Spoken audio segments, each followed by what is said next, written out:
and I was, literally walking cornrows about an hour before this podcast, took a shower, threw on a clean t-shirt, and got ready to rumble. It's the lifestyle. It's the lifestyle for me, at least, and I know that, most people, if they could sit in that big tractor all day, they would, man.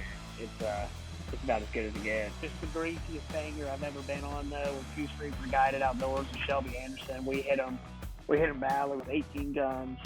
I think this was the fall of 2015, maybe the fall of 2014. We had lessers, we had specks, we had snows, pintails, mallard, and widgeon for a total of 145.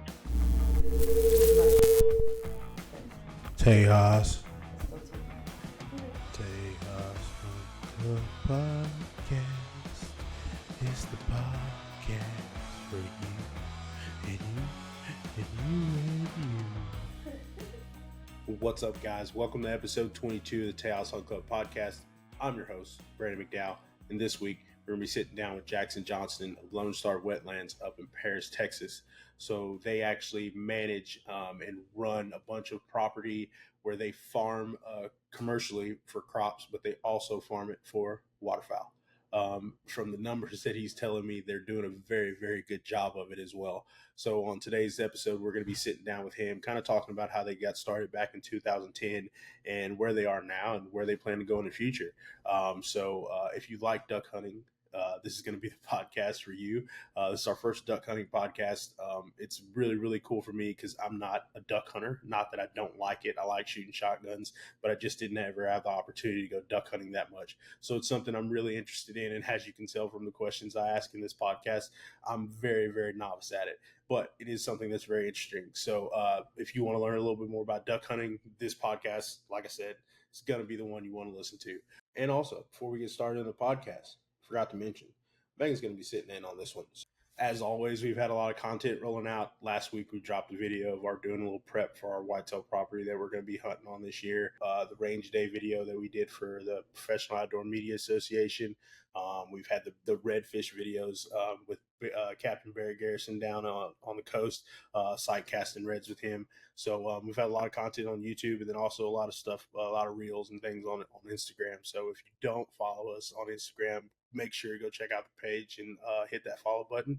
And like I said, same thing on YouTube, hit that subscribe button so you can get all the videos and stuff that we come out with. We're coming out with a gear video this Sunday, which will drop, I think it's the 24th of this month. We're going to be talking about our gunner kennel. As most of you know, we have two awesome dogs, and we like to take them everywhere we go. So a couple years ago, we made a decision to go with a gunner kennel. Just from the things we've heard about it and seen people using it and stuff in the outdoor industry. And we bought it. We've had it for 2 years now. I mean, we've traveled to Georgia with them. We've traveled to Montana with them and all over, of course, the state of Texas. So we're going to do a video, kind of break down why we like that kennel, the good things about it, and maybe some of the things we don't like about it as well. So that video is going to be dropping this weekend. Head over to the YouTube channel, watch it, and, of course, subscribe.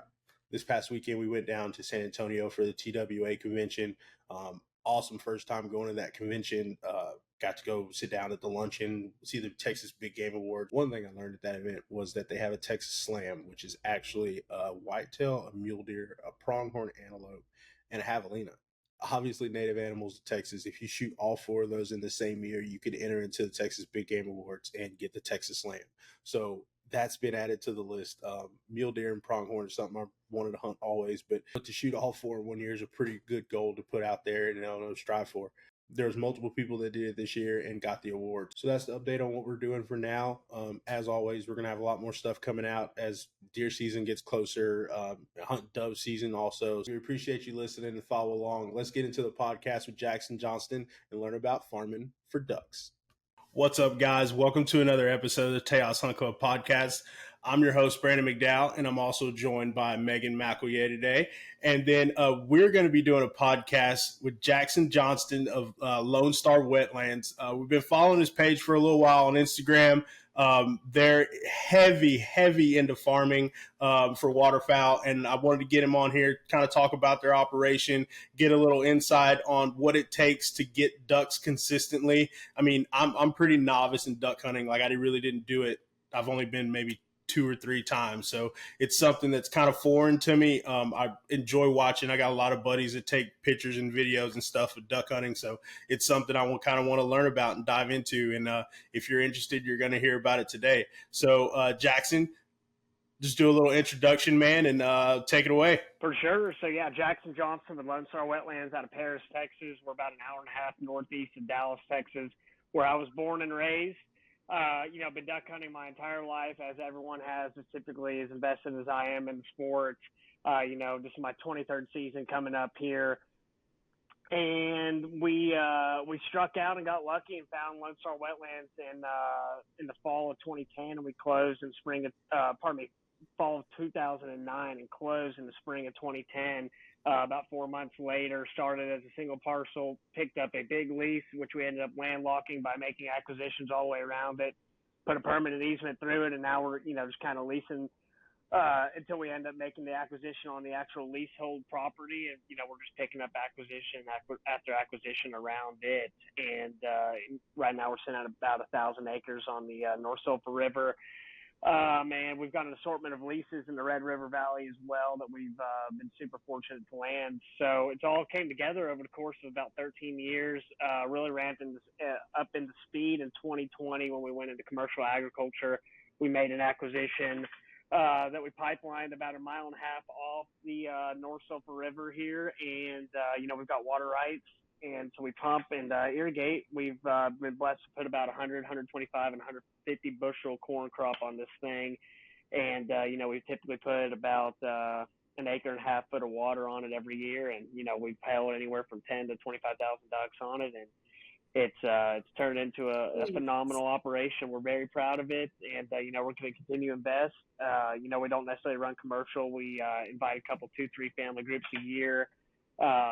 Just to offset the, immense amount of hemorrhaging that we do. But, it's really just to invest back into sport and enjoy it with our friends and family. And we've had a incredible journey over, the last decade and a half.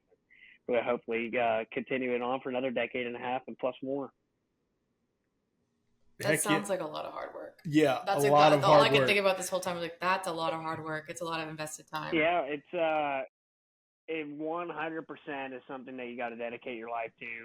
I've worked remote stints versus in-office stints, and having remote or hybrid flexibility with other companies is always a great thing to have. I see myself committing 3 or 4 evenings or early mornings a week, to fulfill this operation, and we're not dipping our hands back in by any means. So always have to work for someone else.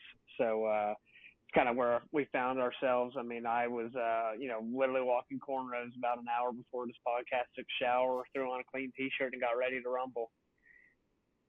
Heck yeah, man. Heck yeah. That. It's really cool, especially like for us, because we both have ag backgrounds. I mean, we grew up in F4H and FFA and all that kind of stuff. I mean, from land judging to horse judging, I did all that stuff. So ag really has, like a good foundation for both of us. I mean, like I said, grew up, hauling hay and all that kind of stuff. And then, never got on the commercial side or like plant actual farming, but like always had a huge respect for it and, knowledge of it also. So, I mean, it's real cool to see that side getting merged with the outdoor side because, I mean, it's farming. I mean, it is. It takes crops. It takes substance for the animals to live around. So it's really cool how you put those two together and like are making a living at it. Totally agree 100%. The waterfowling is unbelievable fun. When we're holding 20,000 ducks out here, it's a phenomenon. But that being said, the killing is great and the camaraderie of having our buddies out there is great, but the farming is where it's at, man. I am just sick and bit by the farming bug, if you will. Throwing up that first big stand of corn, life changed for me, basically. And, I respect all the, true and big farmers that really keep this world going around. And, it was great to see Joe Rogan's shout out saying that farmers are 100% legit. I love to see that. Yeah, man. It's the lifestyle. It's the lifestyle for me, at least. And I know that, most people, if they could sit in that big tractor all day, they would, man. It's about as good as it gets. Right. I love to hear that. For sure, man. Super refreshing. Yeah, especially like, being in our generation, you hear that all the time. It's like ag and farming's going out the door, and you hear about, family farms and stuff are breaking up, but it's cool. Like you said, it's another avenue to still farm, along with the ducks and stuff. But all that is to me is just adaptation. You're adding new things and different streams of income or different things to, keep farming at the core of it. But that's real cool, man. So does your family have a history of farming, or kind of were you the first one? My father was very knowledgeable about it. He is actively practicing attorney. He wants to farm in the retirement, but he really put me in the position to go cultivate the relationships to really gather the knowledge. He kind of gave me that baseline framework, and then the moon was the limit from there, if you will. And I went out, I shook hands and got in touch with the right people, made the right partnerships, and next thing I knew, I was in John Deere 8Rs, running deep, 30-row corn rigs and having a great time, and truly the time of my life, to be honest. And to touch on your point earlier with the small farms breaking up, I mean, it really is. It's something to reckon with for sure. It's pretty insane how expensive the game has gotten, but I mean, it's all in good purpose because our agricultural practices have gotten phenomenal. I mean, what these farmers can do, even in the worst of conditions, is it's pretty insane how successful some of these farmers can be in really tough binds, and still put up really nice stands. Especially with it being a international market, there's money to be made. So of course, the smaller we're going to get rooted out eventually, but some of it's regulated, and it's not necessarily regulated in the best way. So it, some people take a hit where they probably shouldn't. Yes, sir. Agreed. Like I said, we keep up with that stuff just because I used to. Like, I honestly, like, growing up junior high and high school, I used to watch the market day report every morning before school, just to watch the commodities and stuff, just because, So like I said, every now and then I've kind of slacked off on it here lately because I've been pretty busy, but like I really enjoy like keeping up with that kind of stuff. And then Meagan worked in ag insurance for a while, so nice. We, like I said, we know what you're talking about. Nice. Yeah. Nice. Yeah. I'd love to have a conversation about that in the future with you, Meagan, if you ever have availability for a phone call. Love to, love to pick your brain a little bit for sure. I was on the development side, so I did research and development for new products. Gotcha. And then we also had a sister insurance company too. Yeah, so. I mean, farming is they're all obviously is a huge just kind of insurance game with it now as well, where you're kind of just rushing to hit windows, whether or not you're even going to be successful on it. The government really just wants to see seed in the ground in places and not see seed in the ground in other places. I don't know if that's been completely noticed by everyone yet, but it's kind of the trend. Not everybody, but we it's pretty unique how farmers are able to hedge themselves via the insurance processes now. It's extremely interesting. Mm-hmm. Yeah. Yes, sir.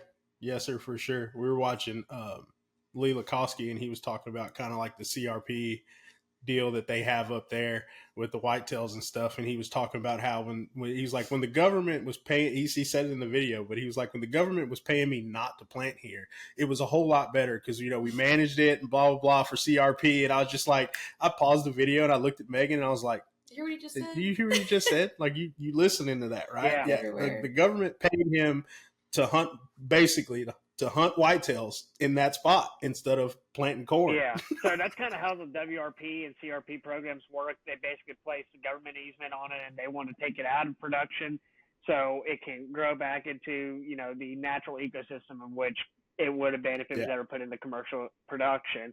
So we have an assortment of WRP on our place, but we still kind of work tightly with the USDA and the NRCS on those parcels, because they actually do require some maintenance as far as some of the trees that kind of grow in there, and then we still like to put up if any type of agriculture at all, we'd like to try and work with them and get some in there. There's some areas where it stays inundated, and by the time it would even naturally dry out, nothing's going to actually get back up and grow. So we take the water off early and, designate those areas, and then we come back in and, get water back on as quickly as possible every year. So, Okay. yeah. But that's kind of that's the system on it, man. Just take it out of production and, let the earth produce what it was meant to produce in that area.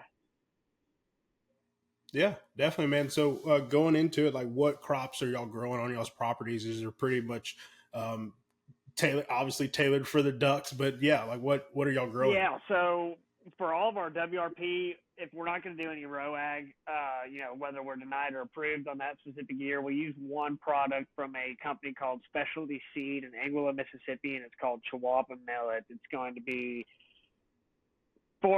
commonly known as one of the greater things for waterfowl in the coming years. I've been using it for the better part of a decade, if not longer, but it's one of the most unbelievable crops for waterfowl that I think the waterfowlers can touch. It's you kind of can put it on a mud flat or you can drill it, but it's extremely successful on a mud flat and still produce extremely high bushels to the acre.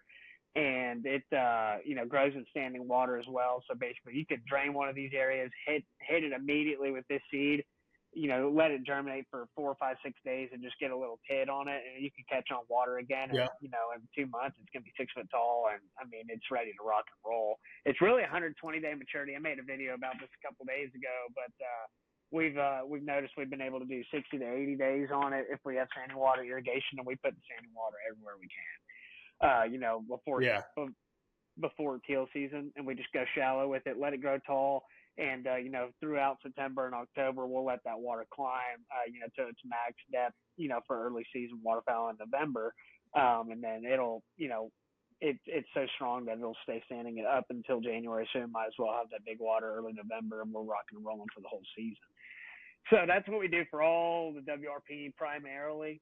And then the farmed wetlands, it's either going to be a row corn or sorghum or beans or a combination of 2 or the 3, depending on the field. We've got 4 fields in production right now, and we're looking to get 2 to 3 multi-100-acre row ag fields in the coming years for looking at about another 1,000 acres. So we'll double in size on the main farm.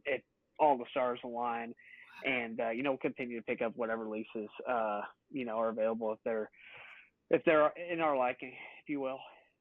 Kind of have we have what we have here, so we try and get a completely diversified piece of habitat. If we are going to pick up a lease, we don't want it to look like anything that we have out here. We try and get a totally different look, so it's kind of hard to come by for what we want, but won't say it on the air, but I know what I want, and we'll go for it. Yeah. I mean, that's good. Like I kind of feel like if you know what you want, you already kind of have a leg up because you know you're figuring out how to put it together versus like, I don't know what I'm doing. I don't know what, like you're adding questions to the process that, are not needed, obviously. Yeah. But yeah, that's pretty cool, man. So we have like a buying agent realtor who's an interior part of our organization. And so he handles all of our leasing outreach, or he handles all of our, farm side acquisition work. And if you looked at his on-X for our potential lease acquisitions for the future, you just see this band of pins over the course of like 250 square miles. It's unbelievable. And it's like, he's looked at everything you could possibly imagine. He'll be a groomsman or best man in my wedding. He's one of my top guys. Just a right hand man. He's taken care of business for years and years and years for us. So, like, how big is y'all's team? And like I said, with all this that you're talking about, man, it takes a team of people to do this. So, like, how big is your team? How'd you put it together? How'd you loop these other people into this dream that you've had, for so long? Yeah, I mean, relationships have been burned, and relationships restored as well. Oh man, so we've got an ownership team of 4, me and my father, and then my buddy from high school and his father, essentially a brick house. And then I've got 4 buddies. One who started a company recently, the Outdoor Log. He's a little bit newer. And then an additional, which a lot of people have listened to this podcast will know more of. It's called Hoosier Outdoors, Out of Stater Outdoors. And he has trained a German Shepherd to a waterfowl hunt. And he, even exposes the dog Smokey to, the extreme conditions of northern Kansas, Nebraska, and South Dakota. Even up into, late January, early February, where, -0, or pardon me, below zero temperatures are, out, and the dog is phenomenal. And, so probably one of the only German Shepherd waterfowl dogs in the country, if not the only. Super That's the first time I've ever heard of that for sure. So Hoosier and the Outdoor Log, they kind of run all of our media. You'll see them tagged in every post that LSW makes. They might not have taken a photo, but they'll still be in there. They kind of just head the framework for that. And then I've got my right hand real estate guy, and my last guy for our 8th gentleman is his name's Trent Force. He and I actually met through social media, before social media was social media, so basically what that looked like is, he and I follow each other on Instagram in like 2010, man, and then we always watch each other, like what he was doing in South Texas when I was doing in North Texas for the better part of a decade. And then, 2019, he hit me up and he was like, man, what are we doing? We got to connect, you know what I mean? And so he came up here with Taylor, who runs the Outdoor Log, and that was the hunt that I mentioned to you where we shot that band of pintail. We came in and we hammered them, and my dad loved them, and my buddies that have been growing up with me running the thing, Hoosier, and my real estate guy Parker Ciccarelli, we were all like, yep, these are our guys, and that's kind of where we ended up. So there's 8 of us that are, directly involved with this. We have a big group that we could put 20 guys in, but, all of our stuff's fitted for a dozen guys. And, so we always had the availability to get 4 more people in there, which is phenomenal. Yeah. And we like to keep it close circle anyways. It's great to have, 20 guys that you can know and trust, of course, but our group of 8 guys is it's a brick house, man. We're people are gonna be really excited what they see in the next 48 months coming from us. Next 3-4 years, it's gonna be phenomenal. Yeah, we're really excited. We're just getting started. Since 2020 when we went into commercial ag, it's been a ride, but we're really about to kick up the turbo.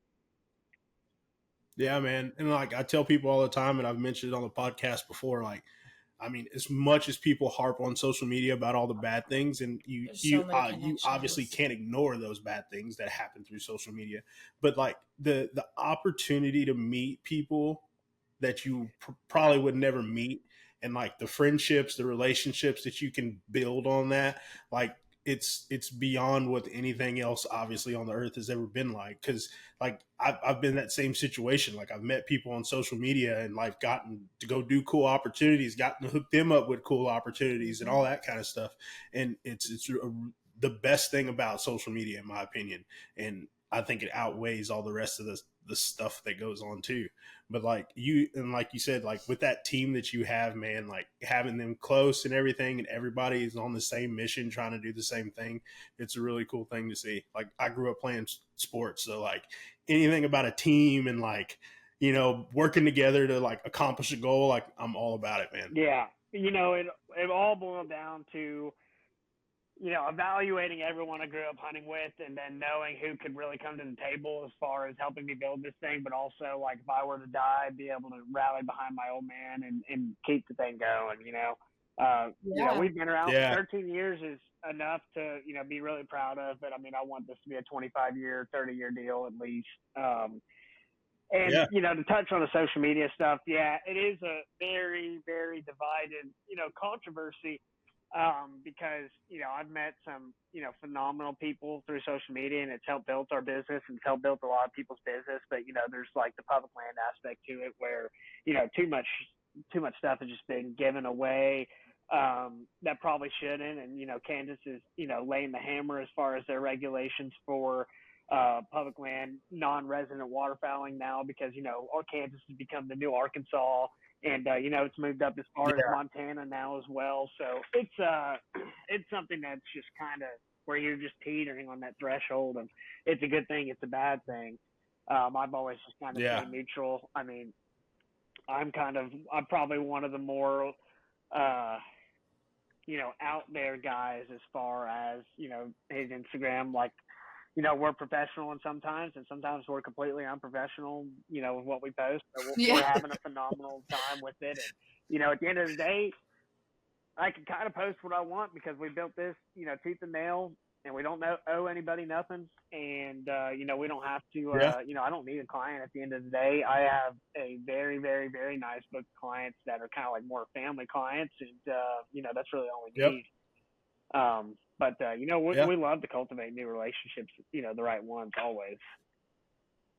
Yes, sir. And it's nice to hear that you cultivate the existing ones. Yeah. That's nice. Yeah, for sure. Absolutely. But like you said, like with the out of state stuff, like you said, you hear about it more and more. They're like shutting down and having regulations in different spots and cutting down on tags and things. And I mean, like, I understand it. I do think that if a resident should have privilege, I guess you could say, over non-residents, but non-residents are still, need to be in there and thought about also. But, that's why we have to voice our opinion in that and, go to those meetings and show up and do what we can to make sure that that's understood. Yeah. Because I mean, we all know that for any state out West, the most hunters that are coming to any of those states are coming from Texas. I mean, you can add up all the Eastern Seaboard, all that stuff, still does not amount to the same amount of hunters that are coming from Texas that want to go to other places. That's right. And by all means, come to Texas and hunt here too. That's without a doubt. All the Arkansas guys in Mississippi State, the Mississippi guys, man, they're going to go down with that land. They will always hunt their spots down there till the end of time. And I see it as much as you do. Texas, Georgia, South and North Carolina, they're going and raiding Kansas, South Dakota, Nebraska, Oklahoma.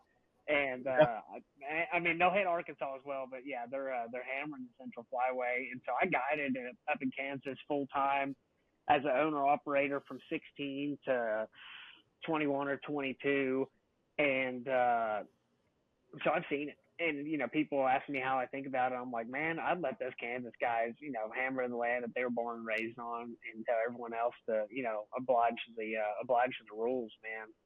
I've seen it, and I was lucky to hunt up there when I did, and now it's it is just like Arkansas for both the private side and the public side up there. The private stuff is heavily competed to try and get permission or to buy a day lease on it up there now, and the public stuff, 24 boats per ramp at all the lakes and refuges in Kansas, man. And so that's just kind of how it is now. You're used to going up there, and there's one or two guys. Hey, how are you this morning? You want to share coffee? Let's talk before we go out there.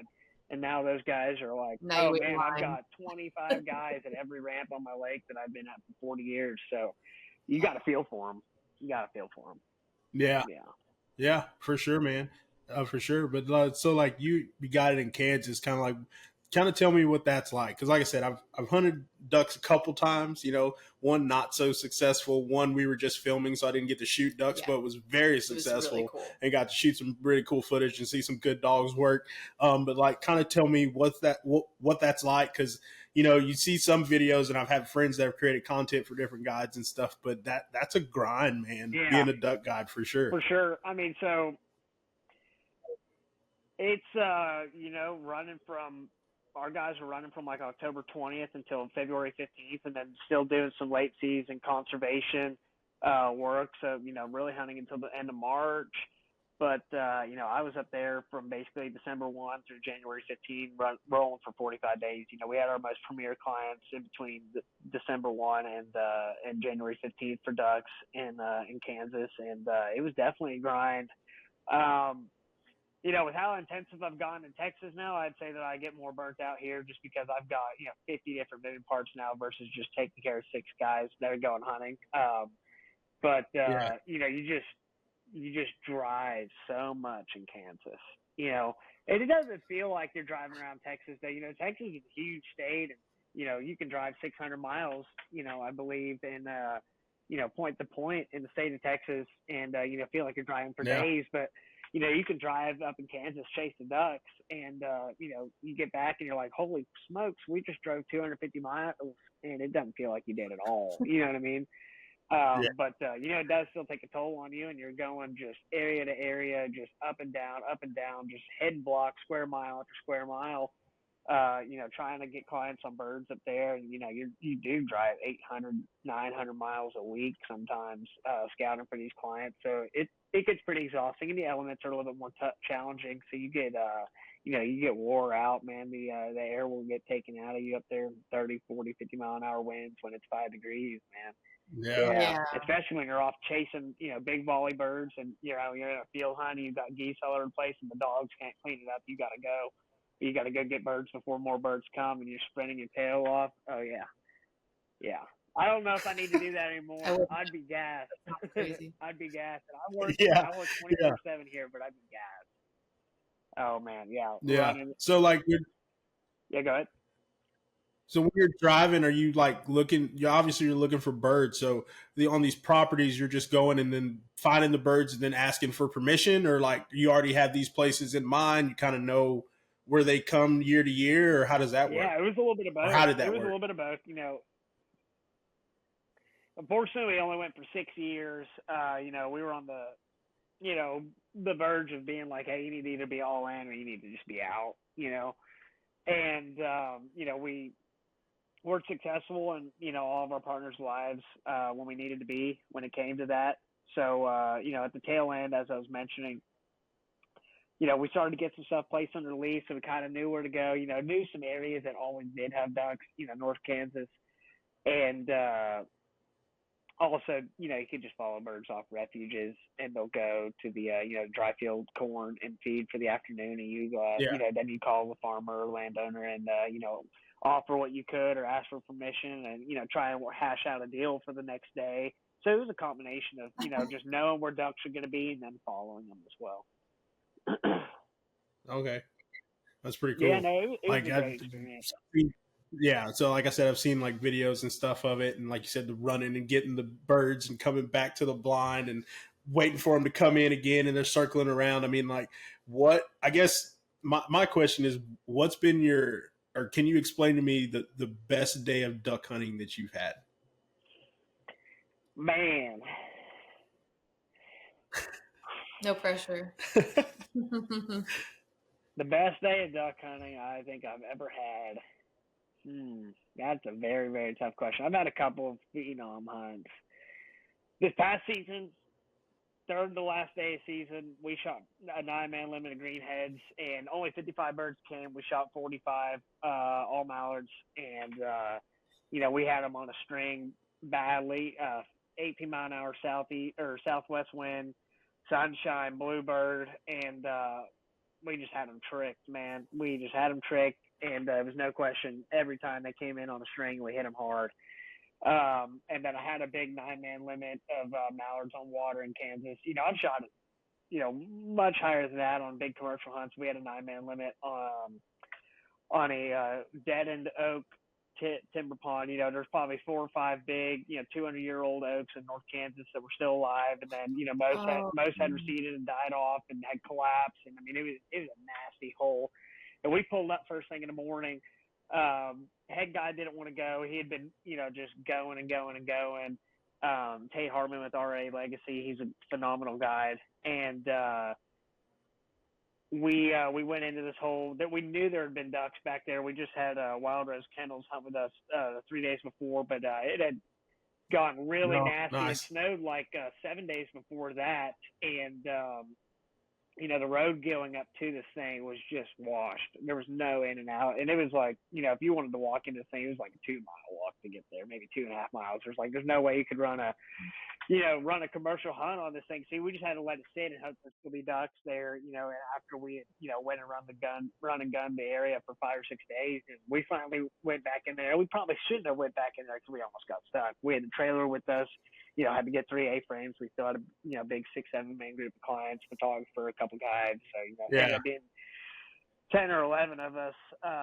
We also had Josiah Holt with Major League Fowl, phenomenal company. And we pulled up, trailers just fishtailing all over the road. I'm like, man, we're not going to make it. These clients are going to kill us. This is going to be just a really, really ugly deal this morning. But we finally made it up to this hole, and the mallards were roosting in it, and they were coming out by the thousands. We had the headlights on it, and probably 15,000 mallards got off this thing. And, we got set up. Josiah Holt got the camera about 30 yards behind us, and then they had 2 more cameras in the blind. And, man, we hammered them all morning until we were done and out of there. It was another bluebird. The mallards were just coming on a string. They had no idea we were there. We were in the shadows the whole day until we were finished up. It was just, we hammered them. And, this camera behind us, my late dog, Django, you can see him every time on the left side. You can see his head just watch these mallards go down one by one by one by one by one. And then he would go and come back and drop it. You didn't have to work the dog at all. And he was getting every single last bird that we shot. That is saying, so it was one of those just like perfect hunts. I'd say just the greasiest banger I've ever been on though was Goose Reaper Guided Outdoors with Shelby Anderson. We hit him badly. We shot 145 ducks and geese with 18 guns. I think this was the fall of 2015 maybe, or maybe the fall of 2014.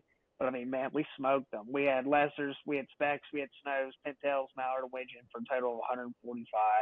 18 guns. It was just one of those things where we'd have big volleys come in, and then it was just insanity. You've got, what is that, 18, 36, 54, 54 shells of volley. And I mean, everyone's dumping everything they got at this thing until they called the hunt off. And we probably listened to a better part of 2,500, rounds go off that morning. So, I mean, it was just true insanity. Yeah. True insanity.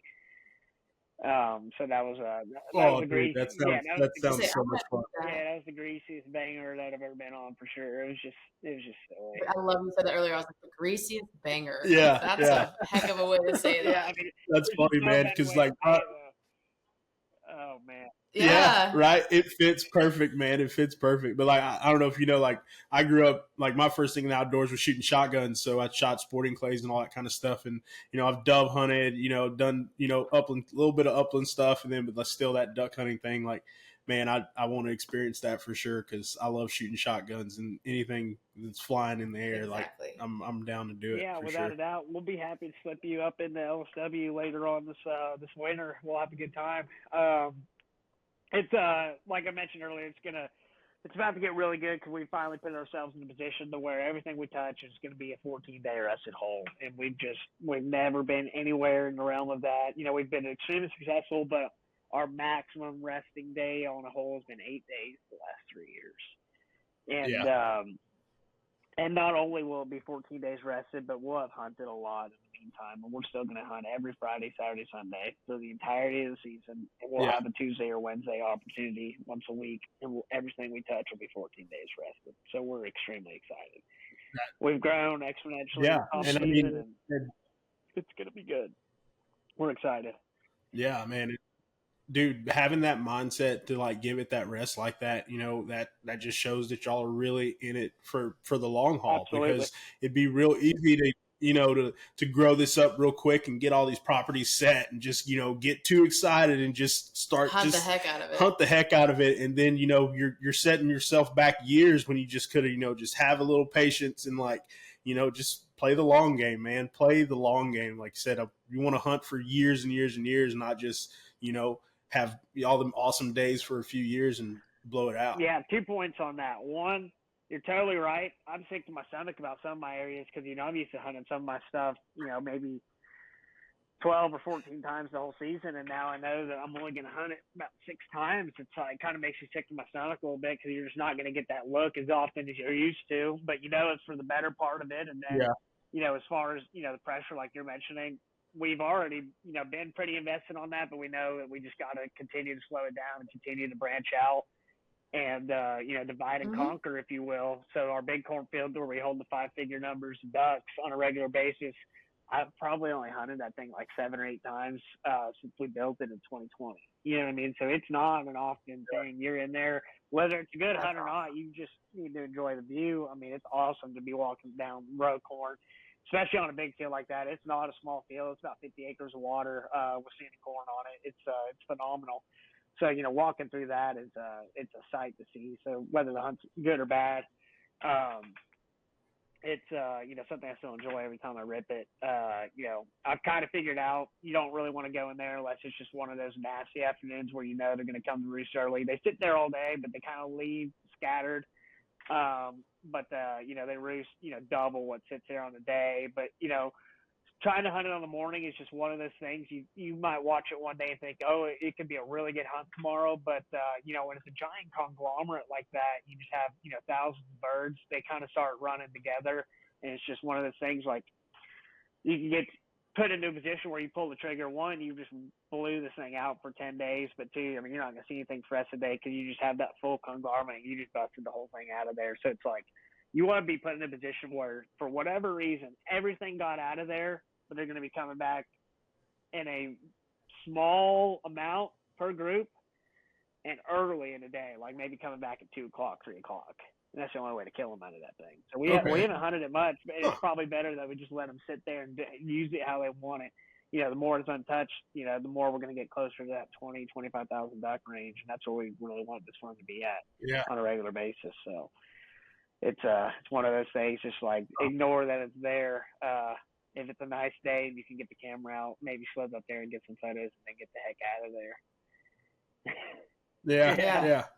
Yeah, man, that takes a lot of patience, man. But you said in a lot of knowledge too, and like being able to see that how those ducks are like leaving together, and then being able to say like, okay, hey, we can pressure these ducks and we can do this over here, but then these ducks over here we can't do that with. Yeah. It's a whole different game. And like I said, I've never really hunted ducks, and I don't know the science to it, but I do know that it takes a lot. Like even from that aspect to the decoys and how they're set up, like. For the longest time, I'd look and be like, oh, yeah, they're just putting decoys out. But then, like, slowly later on, I figured out, like, no, there's a certain way that they're putting these out to look like a certain thing. And then it just, like, blew my mind because you could be putting out in some of those fields, like in Kansas, seen videos, there's hundreds and hundreds of decoys. Oh, yeah. That's, like, once again, coming back to that, a whole lot of work. Yeah, without a doubt. We ran spreads up to like 100 dozen, 150 dozen sometimes up in Kansas. It's just stupid. It's like you set it up, you're like, man, this better be a good hunt, or I am just going to be fried after this thing. And there's just, there's going out and expecting a big day and having a bad hunt, but then there's going and picking up 150 dozen after not pulling the trigger, and you're just like, what are we doing out here? It's that's when it gets 1,800 decoys. You're like, all right, this is a little bit ridiculous. You're not even done picking up till 2 o'clock in the afternoon. You didn't pull the trigger, and you're like, for lack of a better word, we fucked up. Yeah. Guys picking up 1,800, you're screwed. You're screwed. Oh man, I can't. Man. You think you need it? You got 30,000 snogies. 40, 50,000 sniggies out there, and you're like, we're bringing the hammer tomorrow morning, and then, they switch fields, or, the weather just made them weird. You could have the hide perfect, and the weather just makes them weird, and they just do something and it just doesn't work. It's just over. It doesn't take long to learn. Sometimes it's like in the first 30 minutes, that first group comes, you're like, don't know what it is, but I don't think there's anything we're going to be able to do. And then you just sit there sick to your stomach all morning. That's a good description of hunting in Arkansas or Kansas fields for me. You're either wheeling and dealing or something like that's going to happen, and you're just like, what in the world? You're just going to sit there sick for 3 or 4 hours and then go pick up 1,800 decoys. Yeah, I thought like blowing a stock on a mule deer or something would be like heartbreaking, but like all you got to do then is just like walk back to camp or walk back to the truck, but you're not having to pick up 1,800 mule deer decoys before you do that. Mule deer spotted stock where it's at. I've always been a whitetail guy. I've got a big old muley mount over here that we found dead on an old ranch of ours.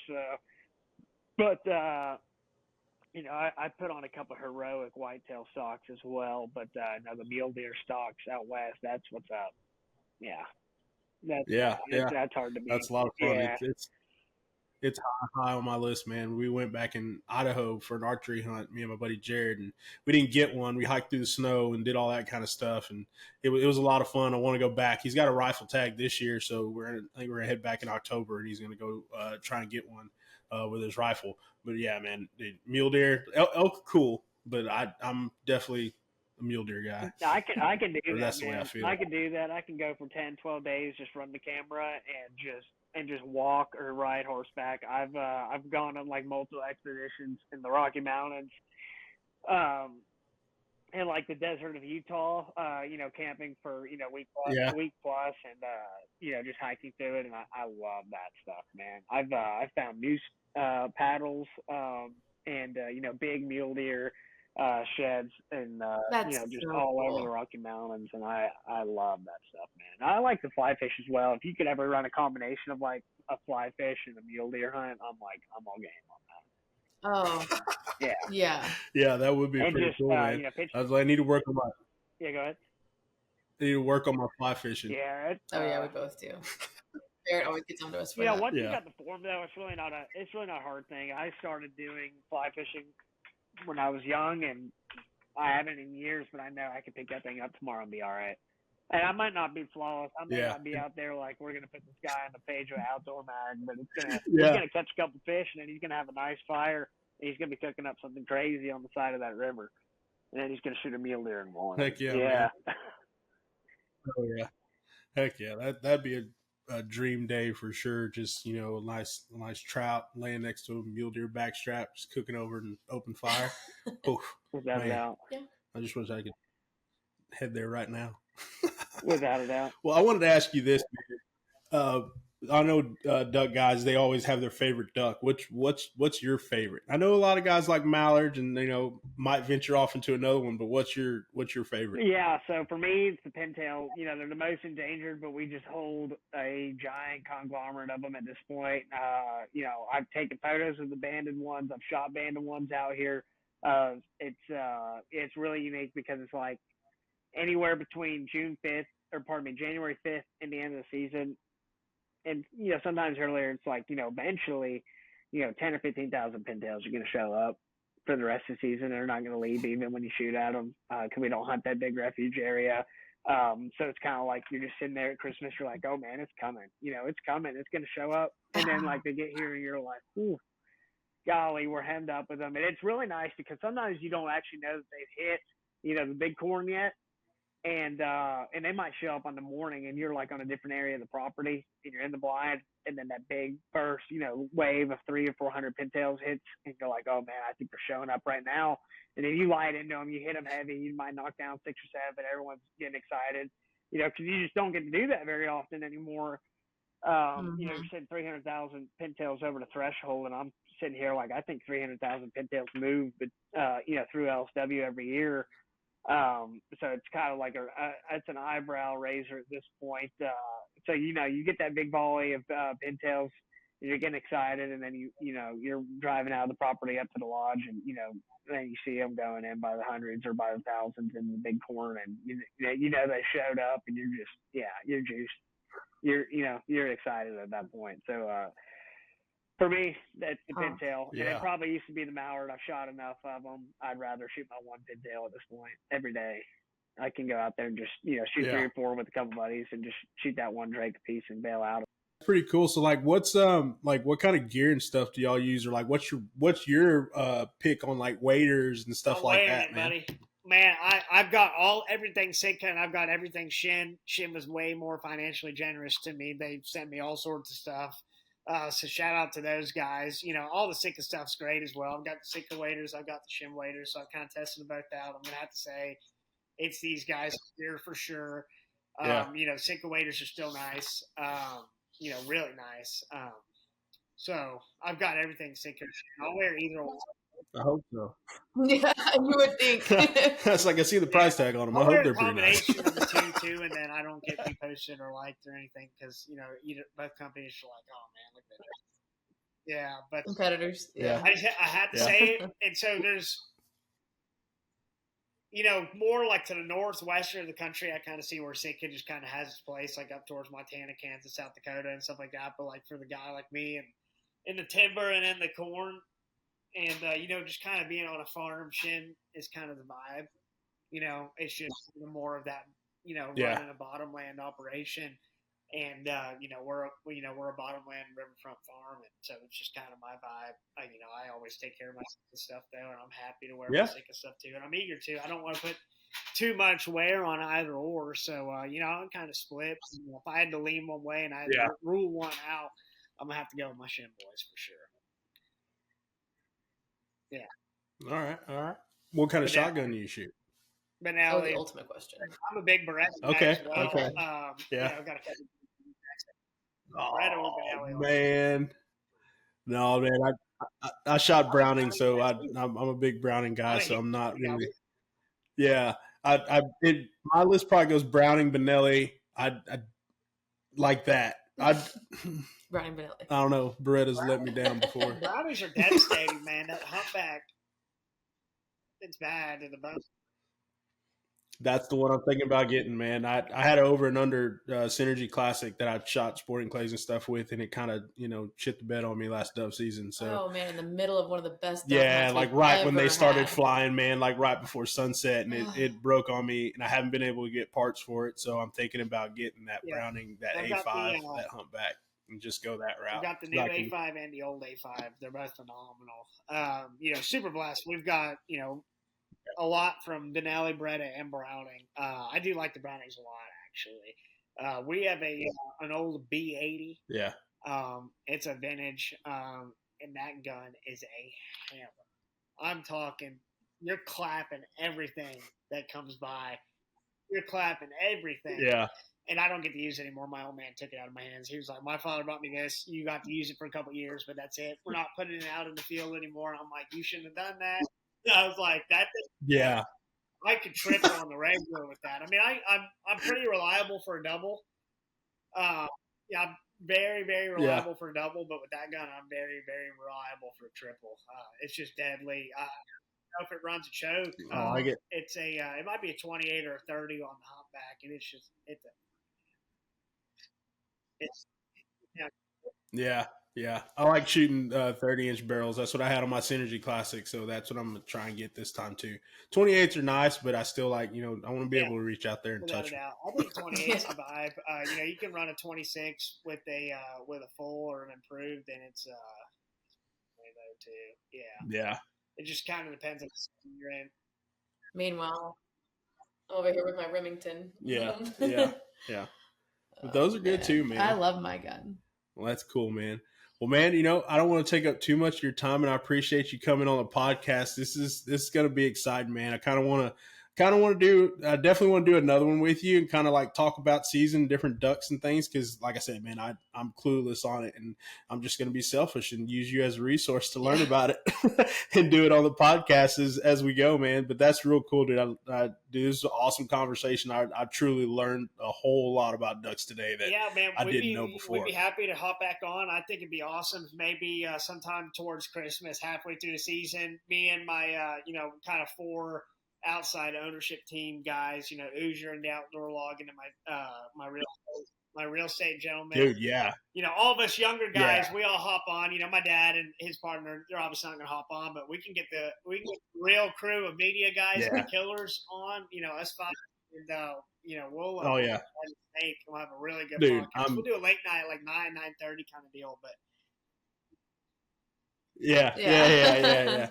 Dude, I'm so down for that. Yeah, like that's like I said, just the whole purpose of the podcast, man. I just sit down and talk to people about hunting, fishing, photos, media, like all of it that pertains, to kind of what we do. So it's pretty cool, man. We've got all the good, like very close frame lenses, and we can get like 2 of them going. And when you come up here, I can schedule for all of them to be up here, and then we can get like multiple cameras going and do like the whole night. Yeah, that'd Heck be sweet. Yeah, man.